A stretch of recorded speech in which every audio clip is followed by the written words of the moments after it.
Normally the little piggies go straight to the market, but in this episode, Michael Schofield's little piggies hit the cold steel floor of the prison, brother. Welcome back to Prison Break, Season 1, Episode 3, Cell Test. You didn't think it would happen. I already knew it would happen, but John Abruzzi just fucking hacked them clean This off. was more than a break. This was a prison cut. It was a cut. The toes are gone. I think it was 2 toes. Either or, 2 or 3. It's still going to be sore. He gets carried like a big bag of shite to the infirmary. He's greeting his eyes out. This prison life is not for someone of Michael Schofield's calibre.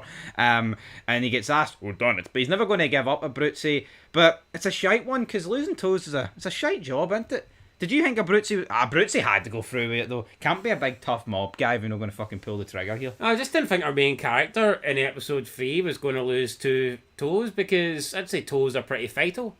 Actually, episode 3, it's at the end of episode 2, isn't it? Yeah. Well, then, episode 3 it begun with. So, yeah, essentially... So it's like, I mean, you say that it would make such a difference. I don't know. I would not like to lose 2 toes to find out. Well, I think it would unbalance you for sure. He was limping throughout the episode, but normally in prison you limp for a whole different reason. But Fernando Sucre, let's wrap him up, right? So he gets finally free from the shoe. He calls Mary Cruz, but it's no her that answers, it's her ma, and she's like, oh, she's out with what's the guy's name? Romeo or something? Hector, Raymond? the guy for Sons, the guy that like led the Bislats and Sons. It's I know you don't like me, but I love your daughter. You know, it's obvious that her mother doesn't like this guy, but I mean, at the end of the day, would your mother really want you to get engaged? Now, what I will say is, we will find out why he goes to jail, and she doesn't really know the true reason. But at the end of the day, she doesn't know the true reason, and therefore she thinks he's a criminal, so it's fair enough for her to not like this guy. Well, if the true reason is maybe he was defending her daughter, then that's a bit shite. Yeah, but she doesn't know, so we'll get to that later on. Well, hold on, wait, whoa. Shouldn't her daughter, like, at least... Hey, Mum, I know you don't like this guy, but here, if it wasn't for him, I would have ended up dead or raped or some shit like that. No, I don't think it was defending her, it was something else, but it's like a misdemeanor that the Hector guy jobbed him out on, but which we'll get to later on. I think if my memory... It's not that big, so I can't really remember, but it's something along those lines. Anyway, so essentially, Michael comes up with this the gimmick of we need my cellmate to be on board because I need to go out digging every night and go out investigating. So we need the cellmate to be on board here. He tells Lincoln this. Lincoln's like, you can't trust Sucre. He's got a big mouth. He goes telling everyone everything. So essentially, what they do, they lay a plan. Test. The soap test. They put the soap in this like vent thing, and Sucre sees it. Michael's like, you don't tell anyone about that. But then they lay the trap. Lincoln tells, what do you call him, fucking Bellick, and he's like, right, you get a cigarette. I want 5 cigarettes. I want 5 cigarettes and 10 more minutes of jail time to give up this guy with the phone. And then it's like, hold on here. This guy's on death row. You think he'd want a wee bit more than a couple of cigarettes and about 10 more minutes of jail time to give up someone? But he gives him up nonetheless. You could argue he's may as well give him up, like, there's nothing to lose. Yep, but he gives him up, but Sucre holds strong. We're led to believe that he doesn't hold strong because he comes back into the room, the music's tense, it's like, oh, what's happening here? And then he doesn't give up, and then Sucre's like, right, fish, you better give me that, I want access to that phone because I need to phone Mary Cruz. And then he's like, sorry about that, snaps the bar of soap in front of him, he's like, fuck you, fish. And then he demands, to be moved for the cell because Michael reveals his true intentions, getting his brother out. I agree with Sucre because his logic is, why the fuck would I break out when I'm out of here in 16 months and then I can be with Mary Cruz? Now, you kind of said in the previous episode that he could break out, but you got to bear in mind, if you break out, man, you need a new identity, don't you? Aye, for 16 months. Yeah. I mean, if it was 16 years, I would probably lean definitely more towards the side. But Sucre's like, fuck this shit. I'm not doing that. Bye-bye. And then, which we see, Michael's new cellmate is mentally retarded for the psych ward. He can't sleep. He's a schizophrenic. And that is the worst guy you would want in a cell because he can't get him on board. The only time you can work when he sleeps. But he can't sleep. So, I'd say Michael's on double one. He's going to need to get this guy removed, isn't he? He's going to need to do that now. We see John Abruzzi, Philly Falzone meets up with him. He's like, right, I want you to get... Hold on, has Abruzzi not got the power to kind of get this guy moved, or...? Nah, this is a wee bit beyond. I mean, I guess he could, but What if he set up a fight between the 2 inmates, and... Could Abruzzi not just get moved in with Schofield, would that no? Fix things now? Yeah, but then I think it prompts some questions for the guards. Why's Abruzzi in with him? I think they want to keep it on the DL, the down low, so to speak. But Philly Falzone, he rocks up. He's like, Jan, I need Fibonacci's name, or else I'm in here next to you, and I don't think these blue and whites are going to suit me as much as you. And then he's like, just in case you're forgetting the magnitude of this situation, he threatens his family, but then after that we did see like John deliver the tools to him, and he's like, oh, so it looks like you are taking this a wee bit serious then. Michael Abruzzi make up, because what essentially Abruzzi gives Michael a peace offering. He brings in Teabag. You're thinking, fuck, is Teabag about to bum Michael here? Also, there was a scene where like this guy, well, we don't see after this, I'm pretty sure, gives Teabag this weapon. He's like, oh, this will gut him. It won't kill him. It'll rip his intestines out. They'll get infected. He'll be in pain and suffering.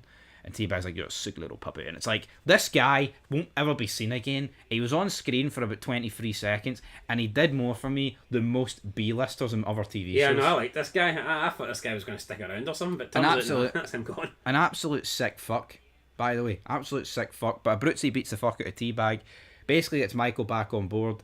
He wants more details out of Michael, but Michael's not giving him up. He's like, I'll give you Fibonacci, but we need to wait till we're on the other side of this wall. He's like, but at the same time, the plane, I can't give you the exact date because I think he told Lincoln that at this point they're 3 days behind. So they're 3 days behind with a Mongoloid in his cell. Not looking good for him, brother. Definitely not. We then see LJ and Lisa Rooks. They're sitting across for Janae Collin. Obviously LJ, he did some drug dealing last episode, so essentially he gets pushed to Lincoln. They do a bit of bond, and he's like, take the cuffs off me, I'm with my boy in there, I've got a week to live, come on.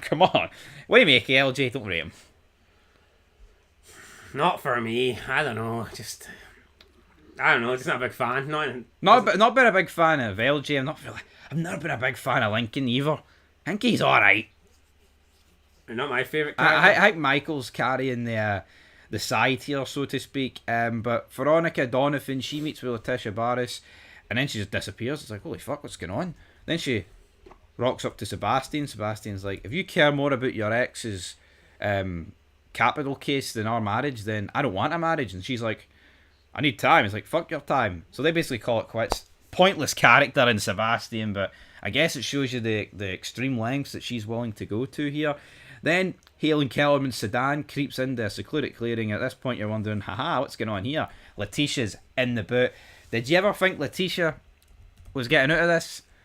No, pretty early, I think, for her to be killed off, but I mean, there you go. Kellerman tasked... Time waits for nobody. Kellerman tasked Hale to kill her, but you can tell this Hale guy's a bit compassionate. He's not quite as cold-blooded as Kellerman. He shoots her. He doesn't want to shoot her again, but then Kellerman walks up, bang, good night, pick up the casings. And that pretty much wraps them up. Yeah, that's her gone after episode 3. I don't know, I thought she had a longer shelf life, but...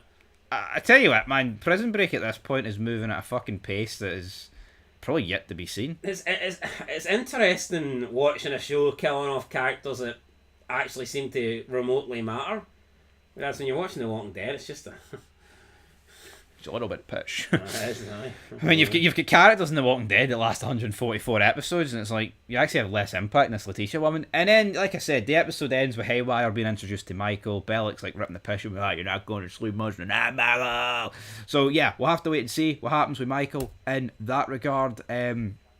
But closing thoughts on the episode, that was a really quick recap of the episode Cell Test. I think we did a good job there. I know. That's as good as a recap as I've ever done. 3 episodes in, it was fast flowing, it's fast, a lot of stuff's happening.